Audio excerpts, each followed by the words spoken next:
வணக்கம். இந்த வீடியோவில் இன்றைக்கி நம்ம எப்படி ட்ரேட் பண்ணோம், நேற்றுக்கு என்ன நம்ம டிஸ்கஸ் பண்ணோம் அப்படிங்கிறது குயிக்காக ரீகேப் பார்த்துருவோம். ஸோ நேற்றுக்கு நான் என்ன சொல்லியிருந்தேன்னாக்கா, மார்க்கெட் ஃபினிஷிங் டைமில் நல்லா ஃபோர்ஸாக கீழே வராங்க. ஸோ செல்லிங் ப்ரெஷர் கொஞ்சம் ஜாஸ்தியாக இருக்குது. ஸோ ஃபஸ்ட்டு நம்மளுக்கு இருந்த சப்ளை 15 மினிட்ஸ் நம்ம மார்க் பண்ணியிருந்தோம். இதுதான் நம்மளுக்கு சப்ளையாக மார்க் பண்ணியிருந்தோம். மோர் ரிஃபைண்டாக 10 மினிட்ஸில் இதுதான் சப்ளை ஜோன் அப்படிங்கிறத ரிஃபைன் பண்ணியிருந்தோம்.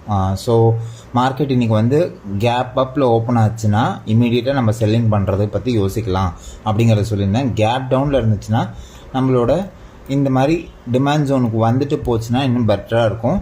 இல்லை இமீடியட்டாக நம்மளுக்கு கேப் டவுனில் இருக்கும்போது எப்படி ரியாக்ட் ஆகுது, மார்க்கெட் ஸ்ட்ரக்சர் எப்படி ஃபார்ம் ஆகுது அப்படிங்கிறத பார்க்கணும் அப்படிங்கிறது ரொம்ப தெளிவாக சொல்லியிருந்தேன். ஸோ இப்போ பார்த்தீங்கன்னாக்கா இன்றைக்கி மார்க்கெட் நம்ம எப்படி ட்ரேட் பண்ணோம் அப்படிங்கிறத குயிக்காக பார்த்துடலாம். ஸோ ஃபஸ்ட்டு கேண்டிலே கேப் டவுனில் ஓப்பன் ஆகிட்டு மேலே மூவ் பண்ணாங்க. ஸோ இம்மீடியட்டாக என்னோடய தாட் ப்ராசஸ் எப்படி இருந்துச்சு அப்படின்னாக்கா, நேற்றுக்கு ஃபினிஷிங் கேண்டில் எப்பயுமே சப்ளையாக தான் ஆக்ட் ஆகும். ஸோ இதை சப்ளையாக மார்க் பண்ணிவிட்டு நான் இம்மீடியட்டாக ட்ரேட் இறங்கலாம்னா அப்படின்னு கேட்டேன்னா நோ. ஏன்னா நம்மளுக்கு ஒரு எக்ஸ்ட்ரீம் சப்ளையும் இங்கே இருக்குது.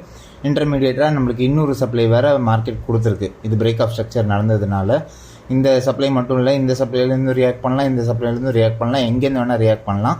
ஸோ அதுக்கு மார்க்கெட் ஸ்ட்ரக்சர் நம்மளுக்கு எப்படி ஃபார்ம் ஆகுது அப்படிங்கிறத பார்க்கணும் அப்படிங்கிறது வெயிட் பண்ணிகிட்டு இருந்தேன்.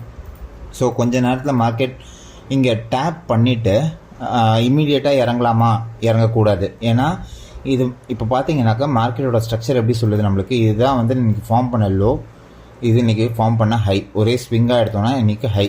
ஸோ நம்மளுக்கு கன்ஃபர்மேஷன் வேணும்னா இந்த ஸ்ட்ரக்சரை சப்போஸ் பிரேக் பண்ணுற மாதிரி ஒரு கேண்டிலோட விக்காவது நம்மளுக்கு இங்கே கொடுத்துச்சுன்னா, நம்மளுக்கு வேறு ஏதாவது சப்ளை இந்த லெக்கில் ஃபார்ம் பண்ணிருந்துச்சுன்னா அதை அங்கேருந்து போட்டு இறங்கலாம். இதுதான் என்னோடய பிளான் அப்படின்ற மாதிரி இருந்துச்சு. ஸோ எப்படி மார்க்கெட் ரியாக்ட் பண்ணியிருக்கு அப்படின்னு பார்த்தாக்கா, கொஞ்சம் ஃபோர்ஸாகவே கீழே இந்த கேண்டிலோட விக் பார்த்தீங்கன்னாக்கா ஓப்பனிங் கேண்டிலோட விக்கோட ஜாஸ்தியாக தான் இருந்துச்சு.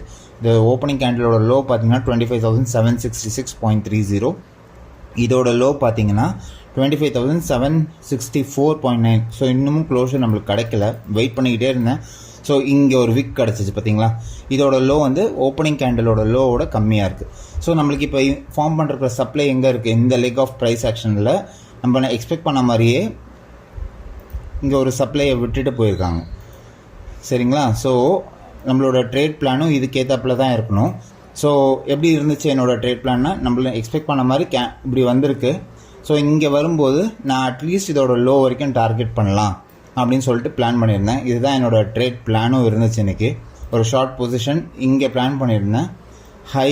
ஹையோட ஸ்ட்ரக்சர் என்னோடய எஸ்எல்லாக வச்சுட்டு இன்றைக்கி ஃபார்ம் பண்ணியிருக்கிற லோ வரைக்கும் என்னோடய டார்கெட். ஸோ 1:3 அதுதான் என்னோடய க்ரைட்டீரியா எல்லா ட்ரேட்ஸுக்குமே. 1:3 கிடைக்கிற மாதிரி இருந்துச்சுனாக்கா நம்ம இறங்கலாம் அப்படின்ற மாதிரி பிளான் பண்ணியிருந்தேன். ட்ரேட் செட்டப் எல்லாமே பர்ஃபெக்டாக ஃபார்ம் பண்ணிட்டு கரெக்டாக மார்க்கெட்டில் டேப்பும் நடந்துச்சு. நடந்ததுக்கப்புறமா கொஞ்சம் ஃபாஸ்ட் மூமெண்ட் இல்லாமல் ரொம்ப ஸ்லோ மூமெண்ட் நடந்துச்சு. இப்போ பார்த்தீங்கன்னாக்கா இந்த கேண்டில்ஸ் கொஞ்சம் ஜூம் பண்ணி காமிக்கிறேன். கரெக்டாக டேப் பண்ணும்போது மிடில் பாயிண்ட்லேருந்தே டேப் பண்ணிவிட்டு இந்த ஸ்ட்ரக்சரையும் பிரேக் பண்ணாமல் கொஞ்சம் ஃபாஸ்ட் மொமெண்டம் கிடச்சிச்சு. ஆனால் இங்கே ரிவர்சல் நடக்கும்போது இருந்த மொமெண்டமோட இந்த மொமெண்டம் ரொம்ப ஸ்லோவாக நடந்துச்சு.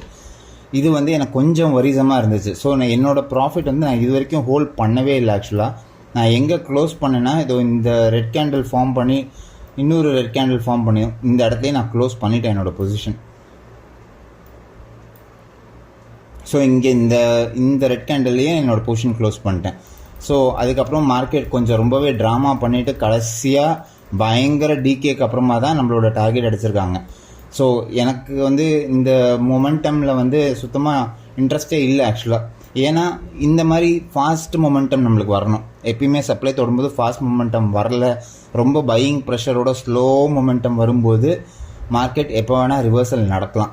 ஸோ ரிவர்சல் நீங்கள் இந்த புட் பொசிஷன் நீங்கள் இங்கே இறங்கின புட் பொசிஷன் இது வரைக்கும் ஹோல்ட் பண்ணியிருக்கும் போதே உங்களுக்கு ப்ராஃபிட் வந்திருக்கும், இல்லைன்னு சொல்லவே இல்லை. ஆனால் இந்த பெரிய மூமெண்ட்லேயே உங்களுக்கு ஆல்மோஸ்ட் பிரேக் ஈவன் பாயிண்ட் கிட்ட வந்திருக்கும். ஸோ அதனால தான் நான் சொல்கிறேன், எப்பயுமே ப்ராஃபிட் எடுக்கும்போது நம்ம ஒரு லாட்டில் இறங்குறோம், ஒரு கான்ட்ராக்டில் இறங்குறோன்னா நம்மளுக்கு அட்லீஸ்ட் மார்க்கெட்டில் 50 to 60 பாயிண்ட்ஸ் கொடுக்குதா அப்படிங்கிறத பார்க்கணும். நம்ம இறங்கின பொசிஷன் இன்றைக்கி 860, நான் க்ளோஸ் பண்ண பொசிஷன் 780. இதுவே 80 பாயிண்ட்ஸ் மொமெண்டம் கொடுத்துருக்கு எனக்கு. மார்க்கெட் 100 to 120 பாயிண்ட்ஸ் தான் ஒன் சைடடில் மூவ் ஆகும். இது நான் டெய்லி சொல்லிட்டு இருக்க ஒரு விஷயம்.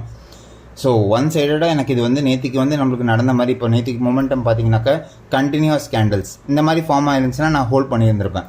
ஆனால் இன்றைக்கி மொமெண்டம் நடந்தது பார்த்தீங்கன்னாக்கா ரொம்ப ஸ்லோவாக சாப்பியாக நடந்ததுனால என்னோடய பொசிஷன் வந்து நான் இந்த இடத்துலேயே க்ளோஸ் பண்ணிட்டேன், இந்த ரெட் கேண்டில்லையே க்ளோஸ் பண்ணிட்டேன். So overall it's a profitable day.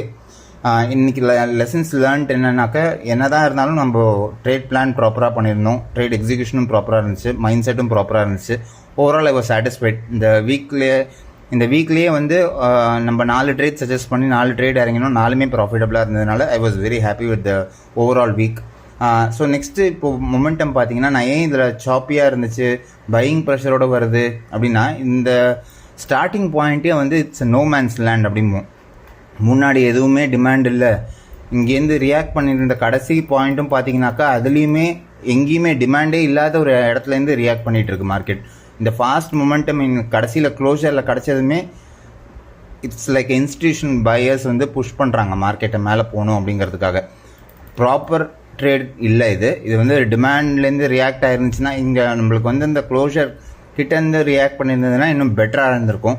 Demand பக்கத்துலேருந்து ரியாக்ட் பண்ணாதனால இது வந்து என்ன ஆகும் அப்படின்னா, நாளைக்கு அதாவது மண்டே வந்து நம்மளுக்கு ஈஸியஸ்ட் ட்ரேடாக அமைஞ்சிரும். இங்கே வந்து சப்ளைலேருந்து நம்மளுக்கு இந்த டிமாண்ட் வரைக்கும் ஈஸியாக டார்கெட் பண்ணிடலாம். ஸோ இதுதான் வந்து என்னோடய ட்ரேட் பிளான், இதுதான் என்னோடய ட்ரேட் எக்ஸிக்யூஷன். வீடியோ பிடிச்சிச்சுன்னா லைக் பண்ணுங்கள், கமெண்ட் பண்ணுங்கள், ஷேர் பண்ணுங்கள். உங்களுக்கு ஏதாவது டவுட்ஸ் இருந்துச்சுன்னா கமெண்ட்டில் போடுங்க, நான் முடிஞ்ச அளவுக்கு எக்ஸ்பிளைன் பண்ண பார்க்குறேன். தேங்க்யூ.